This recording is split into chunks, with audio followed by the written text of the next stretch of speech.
Assalamu alaikum everyone. So we are starting our clinicals with the nerve injuries. First we are going to learn about the radial nerve palsy. Radial nerve palsy के आगे आप लिख लें कि this is a VIP question, means very important question, and it is commonly asked question in viva as well as it comes in written. और अगर कुछ भी नहीं तो it always comes in MCQs, लेकिन इसका कोई ना कोई पार्ट होता है जो पेपर में आया ही हुआ होता है. तो radial nerve, you know that radial nerve जो है it originates from the posterior cord of the brachial plexus. तो ये posterior cord of brachial plexus से रेडियल नर्व ओरिजिनेट करती है और रेडियल नर्व की इंजरी होती है फ्रॉम द एक्यूट ट्रॉमा और compression of the radial nerve. यानी या तो कोई चोट लगी है या तो रेडियल नर्व जो है वो कंप्रेस हुई है. कंप्रेस कब कब होती है वो मैं बताती हूँ. Condition is often refer to as, ये इसी तरह नॉर्मल नहीं पूछी जाती. एग्जाम में ये डिफरेंट क्वेश्चंस डिफरेंट नामों के साथ पूछी जाएगी. Sometimes they will say that right tell us about the Saturday night palsy, sometimes they will say honeymoon palsy और sometimes they will say crutch palsy. तो जो सैटरडे नाइट पाल्सी है वो इसको क्यों बोलते हैं कि सैटरडे इज़ अ वीकेंड, और वीकेंड पे जो हम कह लें कि foreigners they use to drink and after alcohol consumption person suppose fell asleep on his chair और इस तरह जो है वो सो गया. तो जो है there is going to be compression of the radial nerve against this chair.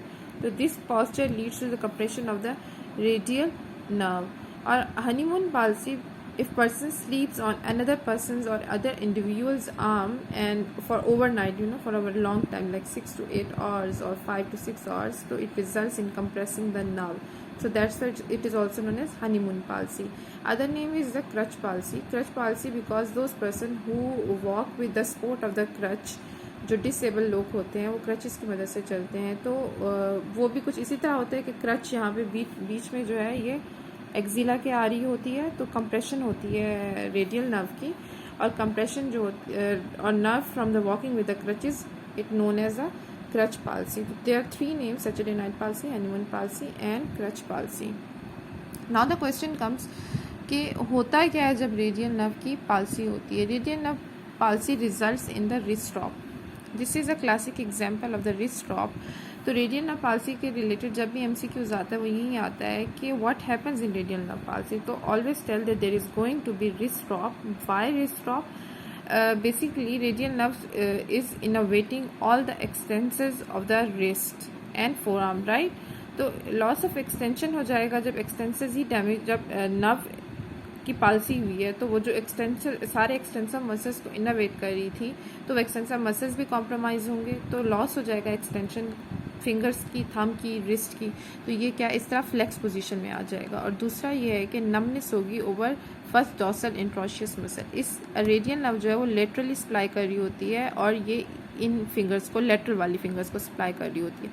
तो इस पूरे एरिया में नम्बनेस होगी. नम्बनेस का मतलब पेशेंट बोलेगा कि मुझे कुछ फील नहीं हो रहा, I can not feel any pain, touch और सुन हुआ है, और साथ में एक्सटेंशन और इस तरह के पॉस्चर के साथ प्रेजेंट करेगा. तो this is radial nerve palsy.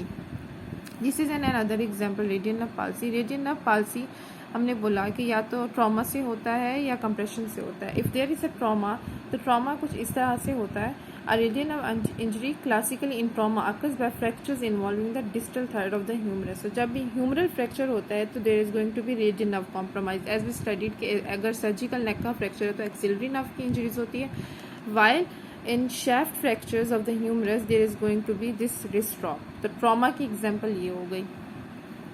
Wrist drop, example of the patient, real patient with the radial nerve palsy exhibiting the classical wrist drop. अच्छा, उसके बाद see the radial nerve supplies the extensor muscles allowing for extension of the wrist and fingers in addition to supplying the triceps that extends the elbow. तो if the muscles are not working properly, कब properly? जब patient की palsy होगी तब muscles will not be working properly, the patient will experience the condition known as the wrist drop. ये सारे extension है बेटा muscles, ठीक है. तो इधर ये इसलिए रिस्ट की ये एक्सटेंसेस इन्वॉल्व हुए हैं तो रिस्ट की जो एक्सटेंशन है वो कॉम्प्रोमाइज़ हुई और इस तरह की हो गई है। अगर रेडियल नर्व एक्सिला में ही इंजर हो जाए तो फिर ट्राइसेप मसल भी कॉम्प्रोमाइज़ होता है। जैसे हमने पढ़ा कि ट्राइसेप्स को भी सप्लाई कर रही होती है। अगर तो इंजरी इस लेवल पे होगी तो ये रिस्टॉप होगा, लेकिन अगर एक्सिला के लेवल पे होगी तो फिर ट्राइसेप्स भी कॉम्प्रोमाइज़ होंगे। Also a patient will be unable to perform this hitch hike sign. अगर आप क्लिनिकली पेशेंट को बोलोगे कि इस तरह से करे तो that person will not be able to do that. ठीक है, तो इसे हिच हाइक साइन बोलते हैं।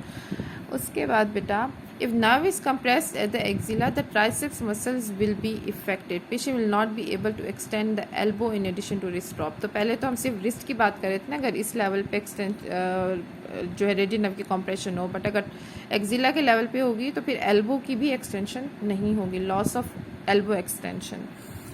सो what is the treatment for radial nerve palsy? Right, this is the treatment. Basically we give the braces और कॉक अप स्प्लिंट्स की मैं आपको पिक्चर भेजूंगी ग्रुप में कि वो किस तरह के दिखते हैं। हम पेशेंट को बोलते हैं कि फॉर द गुड 2 वीक्स जो है आपने स्प्लिंट लगाने हैं और उस वही पॉस्चर रखना है, तो उससे जो है ये कंप्रेशन जो हुई है वो डिकम्प्रेशन हो जाएगी नर्व की। हमने वापस डिकम्प्रेशन करनी है ना, क्योंकि कंप्रेशन हुई है। और दूसरा फिजिकल थेरेपी, हम फिजियोथेरेपिस्ट के उस भेजेंगे to help maintain muscle strength and avoid contractures. क्योंकि जब मसल्स इस्तेमाल नहीं हो रहे होते किसी भी पार्ट के बॉडी का, अगर मसल इस्तेमाल नहीं हो रहा तो मसल्स क्या होते हैं, उनकी एट्रोफी हो जाती है, यानी मसल्स काम करना छोड़ जाते हैं, मसल वीक हो जाते हैं। तो हमने मेक श्योर करना है कि जब तक रेडियल नर्व की दोबारा डिकम्प्रेशन नहीं होती तब तक मसल की स्ट्रेंथ कहीं ना जाए और मसल की एट्रोफी, मसल वीक ना हो। और अगर बहुत ही कॉम्प्लिकेटेड सिचुएशन हो जाए जिसमें ये ब्रेस, स्प्लिंट या फिजिकल थेरेपी काम नहीं कर पाई, तो फिर हम उसको नर्व स्टडीज़ के लिए भिजवाते हैं। एक टेस्ट आता है जिसमें वो नर्व की स्टडीज़, नर्व कंडक्शन कराते हैं और बताते हैं कि नर्व की स्टिमुलेशन कैसी है, नर्व किस तरह काम करी है, या नर्व कितना हिस्सा उसका डैमेज है और हमें सर्जरी करने की ज़रूरत है या नहीं।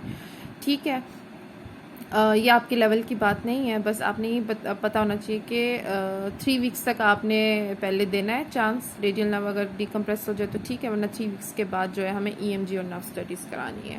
This is all for the radial nerve palsy.